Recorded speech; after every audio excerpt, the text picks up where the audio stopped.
आज यति रमाइलो होला भनेर मैले सोचेको थिएन साथीहरू। आज हामीहरू यो पुरा पुलमा घुम्नेछौँ साथी। हेलो एन्ड नमस्ते, स्वागत छ तपाईँहरूलाई अर्को नयाँ मिनी ब्लगमा। अब यतिका दिन भइसकेको थियो ससुराली बसेको, सो अब चाहिँ हामीहरू घर जानुपर्छ भनेर बिहान हिँड्न लागेको। हेर्न सक्नुहुन्छ, बाबु चाहिँ मसँग झ्याम्मिएर यतिका दिनसम्म ससुराली बसेको र छुट्टिनु पनि एकदमै गाह्रो भएको थियो। सबैजनाले एकदमै दुःख मान्नु भएको थियो। तर जिपमा बसेर हामीहरू लागियो बयरघारीतर्फ। बयरघारी गएर हामीले सबैभन्दा पहिला त चाउमिनको अर्डर गरिहाल्यौँ। चाउमिन खान चाहिँ हाम्रो फेभरेटै हो भनौँ होइन, एकदमै मिठो लाग्छ चाउमिन खानलाई। दुवैजनालाई चाहिँ चाउमिन एकदमै मनपर्छ। सो हामीहरूले 1.5 चाउमिनको अर्डर गऱ्यौँ, ननभेजवाला, एकदमै मनपर्छ।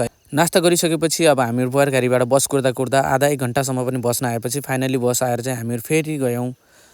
साथीहरू, आजको ब्लग पनि एकदमै एक्साइटेड र एकदमै रमाइलो हुनेवाला छ, किनकि ब्लगमा चाहिँ आज हामीहरूले चिउरीको भिडमा रहेको झोलुङ्गे पुल, एकदमै लामो पुल चाहिँ तपाईँहरूलाई आज हामीले देखाउनेवाला छौँ। हेर्न सक्नुहुन्छ, हाम्रै गाउँको नजिकैबाट देखिन्छ यो पुल, तर हामी चाहिँ कहिले पनि गएको छैनौँ। सो पहिलोचोटि म यो पुलमा जानेवाला छु। तपाईँहरूले पनि हेर्न सक्नुहुन्छ कति लामो छ यो पुल। हेर्दाखेरि एकदमै माथि छ, दुईवटा डाँडाको बिचमा रहेको यो पुल एकदमै हेर्दा आकर्षक छ। धेरै दिनदेखि सोचिरहेको थिएँ जान्छु भनेर। सो फाइनली आज चाहिँ हामीहरू चिउरीको भिरमा जानेवाला छौँ। हेर्न सक्नुहुन्छ। र साथीहरू, तपाईँहरू को चिउरीको भिरको नजिक हुनुहुन्छ, स्याङ्जाबाट हुनुहुन्छ भने कमेन्ट गर्नुहोला। यो पुलमा आइसक्नु भएकोले कमेन्ट गर्नुहोला।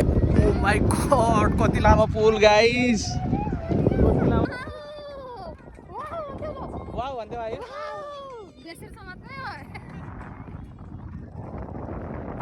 छिट आउँथे।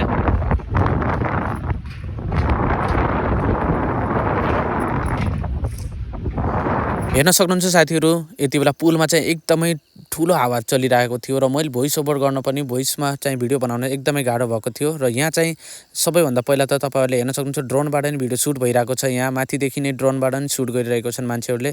एकदमै रमाइलो पुल लाग्यो मलाई। यहाँ सोचे भन्दा नि एकदम रमाइलो रहेछ र चिसो हावा बढी चल्छ है साथीहरू। फोनलाई भने अलिक च्याप्प समातेर बस्नुपर्छ है। अहिले त सुनेको पनि यहाँ कसैको त आइफोन 13 प्रो पनि खसेको भन्ने पनि सुनेको थिएँ। सो तपाईँहरूले कसले सुन्नुभयो कमेन्ट गर्नु होला है। त आइफोन कसको झऱ्यो भन्ने कुरो चाहिँ थाहा भएन, तर सुनेको थिएँ। आफ्नो सावधानी सबैभन्दा पहिला अपनाउनु होला। एकदमै ग्रिपसँग पक्रेर फोनलाई चाहिँ एकदमै च्याप्प समातेर मात्रै भिडियो गर्नु होला, नत्र भने फोन ननिकाल्नु होला। एकदमै ठुलो हावा चल्छ, फोन सम्हाल्न एकदम गाह्रो गाइस। अब भने हामीले फाइनली पुलसुल घुमेर भ्याएपछि फेरि त्यही माथि एउटा दोकान रहेछ, त्यहाँ गएर चाहिँ हामीले फेरि चाउमिन अर्डर गरेर फेरि चाउमिन खाएर अब घर जानुपर्ने छ। हेर्न सक्नुहुन्छ घरको जिप पनि आइसकेको छ र हामीले फटाफट चाउमिन खाएर लाग्यौँ घरतर्फ। सम्म ब्लग हेरिदिएकोमा धेरै धेरै धन्यवाद साथीहरू। मिल्नेछु फेरि अर्को ब्लगमा।